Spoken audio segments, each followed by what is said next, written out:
మన జీవితంలో ఎన్నో దెయ్యాల కథలు, అంతుచెక్కని రహస్యాల గురించి వినే ఉంటాం. అయితే 17వ సెంచరీలో జరిగిన Octavius ghost ship real story గురించి మీకు తెలుసా?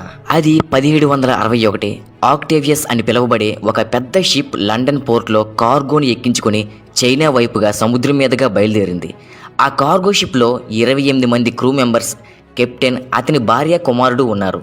వాళ్ళ షిప్లో ఎన్నో రోజులు ప్రయాణించి చివరికి సక్సెస్ఫుల్గా చైనా చేరుకుని లండన్లో లోడ్ చేసిన కార్గోని చైనాలో అన్లోడ్ చేశారు.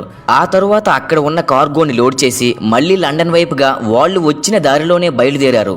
అప్పుడు ఆ దారిలో ఎక్కువగా వర్షం, తీవ్రమైన అలల తాకిడికి మరియు సునామీ ప్రభావం ఎక్కువగా ఉండటం వల్ల కెప్టెన్ వచ్చిన దారిలో కాకుండా నార్త్ వెస్ట్ ప్యాసేజ్ మీదుగా లండన్ వెళ్ళాలని డెసిషన్ తీసుకొని ఆ రూట్లో బయలుదేరారు.